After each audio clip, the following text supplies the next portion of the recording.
Bien sûr, du crypto, les infos crypto pour ceux qui n'ont pas le temps. Le BTC qui est stable ce matin, les gars, on est à 62 550 dollars. On est vraiment dans un range qu'on regardera tout à l'heure. C'est pareil du côté d'Ethereum, très stable. Et c'est surtout BNB qui tente une poussée ce matin. On est juste en dessous des 100 milliards de market cap. On est à plus 5,5%. Et mais surtout, Sol est passé à la quatrième position. On est passé devant le TTRES, même s'il n'y a pas une grosse perf ce matin. C'est quand même assez impressionnant l'ascension fulgurante qu'il y a eu. Bientôt, j'essaierai de vous donner mes targets pour vous dire, selon moi, jusqu'où ça pourrait monter. En tout cas, il y a Shiba qui continue de dévisser complètement, Luna qui nous fait une belle performance, et sinon, dans le bas du tableau, on a surtout Crow de crypto.com, donc c'est le BNB de la plateforme d'exchange Crow, qui nous fait une belle poussée, plus 20%, et avec toute la hype et toute la pub qu'ils ont fait ces derniers temps, ça m'étonne pas. Sinon, vous voyez le BTC, on a tapé hier juste au-dessus des 60 000 dollars, on a rebondi direct, et là, on voit vraiment bien ce range. Donc, pour savoir dans quel sens ça va partir, c'est simple. Si on casse cette zone qui est en dessous des 60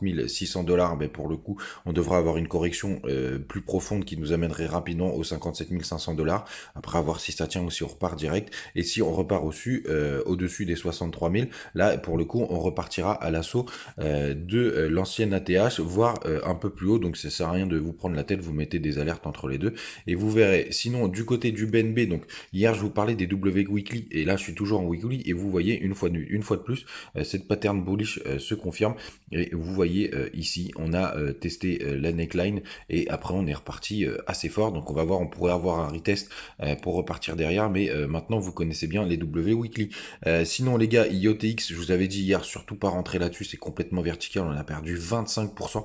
Donc pour le coup, c'est une sacrée correction. Faudra regarder les targets si vous voulez aller dessus, mais pour l'instant c'est un peu tard. Sinon je finis avec cette news parce qu'en fait je la trouve pas bien du tout. Il y a JP Morgan, vous savez, celui qui nous disait que le BTC allait tomber à 25 000 dollars, qui nous parle d'un objectif à 146 000. Donc ça, pour moi, accrédite la thèse qu'on pourrait finir plutôt aux alentours des 130, 130, 135 000 dollars pour la fin de ce cycle, parce que quand il donne des targets, on n'y va pas. Il fait croire à tout le monde qu'il faudrait aller jusque là, et ils vont avant ces bitcoins. Donc pour le coup, j'aime pas trop cette news, puisque je dirais que c'est plutôt en dessous qu'on va atterrir. Faites attention à vous, passez une bonne journée et à demain.